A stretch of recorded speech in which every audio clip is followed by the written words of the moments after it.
Look who's up. Sleep all right? No bears bothering you? Sleep, boys, sleep. So what's on the agenda today? Let's do it. Let's party. Let's eat. Let's eat. Coffee time. Coffee time. Just to give you a shot of this beautiful camp spot. First thing in the morning.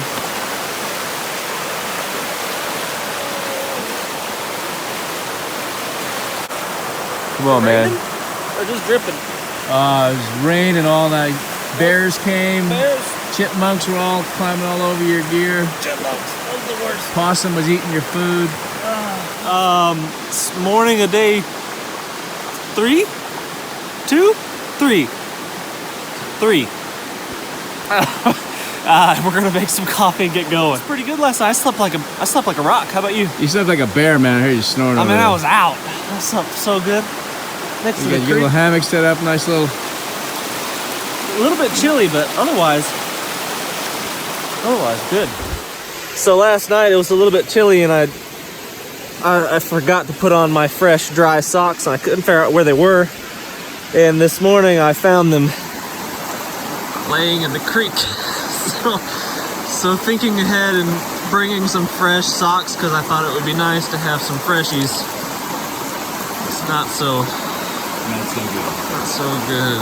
Yeah. Bummer. Boots are falling apart. Talk to me, Goose. Talk to me, Goose.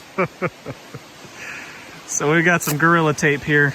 Hopefully we can fix my boots up to make them operational. And the annoying thing is I just had these repaired and re-glued by a professional boot repairman. He didn't have Gorilla Tape. He did not use the appropriate Gorilla Tape.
No, it was on.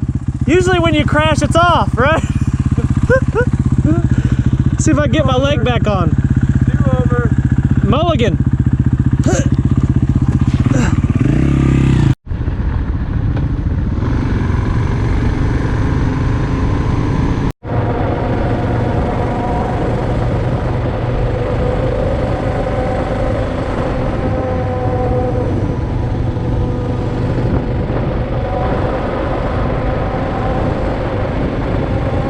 My chain seems to be loosening up.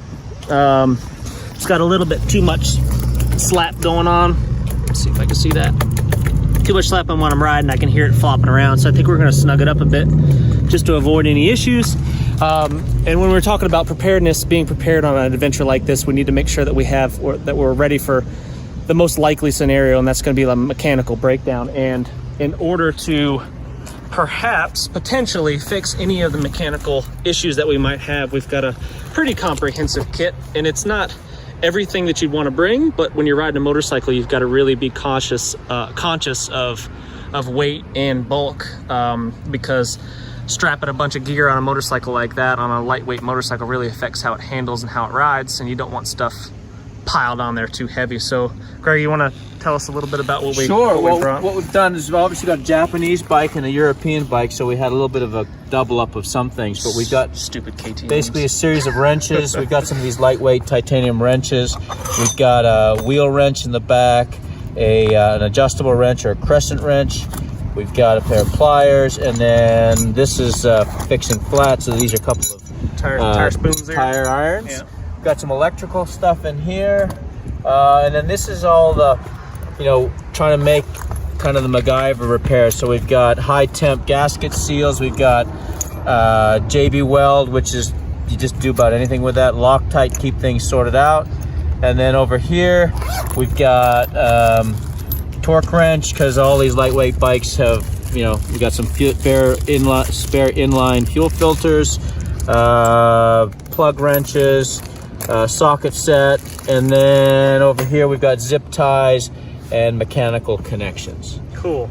Couple inner tubes, keep in mind tubes, yeah. We've got different size tires, so we've got 18, a 21, and there's another tire tube sitting around. A 17 that's in there for my bike. And then we got a little 12-volt pump.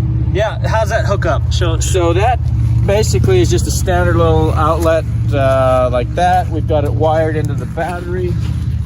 And so when the bike's running, we can operate get some power and pump up so the tires. even when it's not running, I guess. So that's that, and that cuts the time down quite a bit.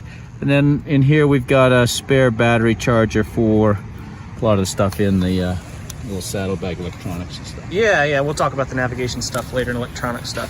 But this helps you when you have to air up or air down on terrain. If you don't have a pump, you're not going to do it. So I think it's probably part of a safety issue. It gives you some more life to the tires as well. Now we got to fix. And then we also got some jumper cables here, basically. Yeah. So we can jump start one bike off of the other with that same hookup. Cool.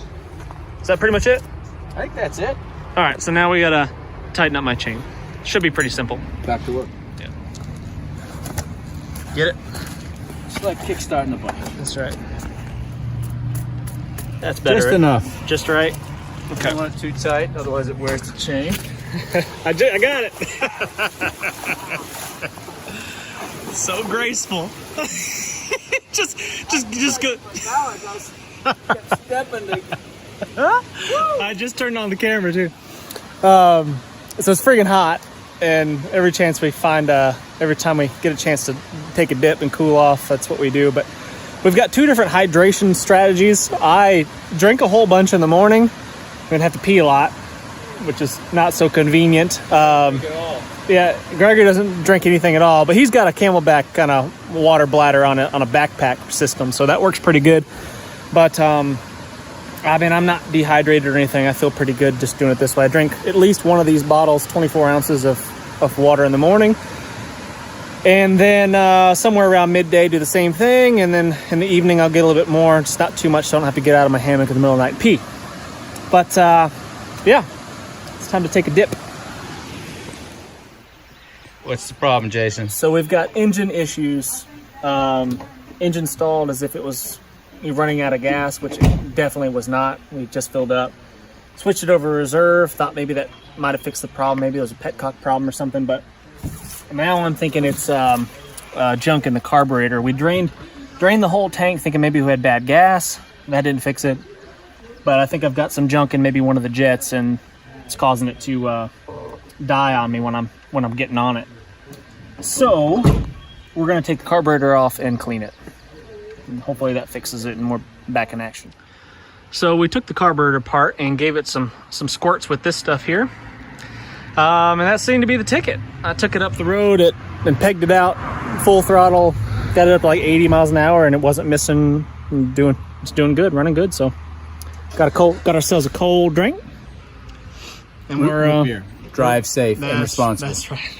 so drinking responsibly, and we'll be back on the road hopefully once I get these saddlebags back on. So good news. The boots. Oh yeah, and this is my Make up some speed. the most expensive boots in the world are now improved, enhanced with duct tape. So I'm gonna pick up at least a couple miles per hour. Good luck keeping up.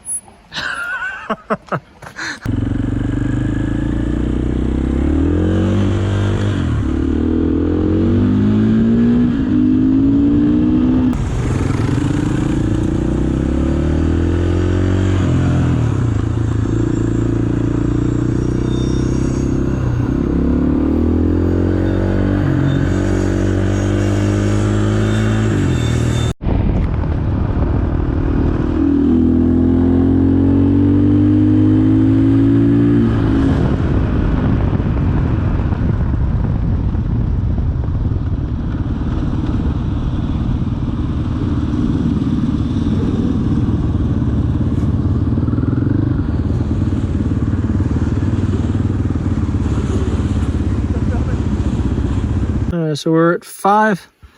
Looks like 573 total. I don't know how far we rode today. At least 100, right? Oh, at least 100. Yeah, not real sure of the breakdown. Well, we were at what's the? No, I don't. Yeah, I think it's at least 100. Yeah, the breakdown costs us a little bit of time, but not too bad. So we found a nice camp spot. Probably can't see it with this. No, you can't. But that's it, right?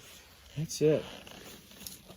Cool. Fire going first. Napalm Tinder. Now I'm all about rubbing sticks together, but after riding all day and sometimes it's nice. Everything's wet. Everything's super wet, so sometimes it's just nice to get a fire going. But so we're gonna try some of this Napalm Tinder. I think I've used this stuff before, but I can't remember. If I remember right, just pull off a little disc, a little wafer kind of deal. Try one underneath it. Top one might just be boogered up a bit. Yeah. Oh, there we go. Yeah, it's a round disc. Got it. Real flammable. You could fuzz it up and light it with a ferro rod, but we're just going to use a lighter because we got those. Because we got that.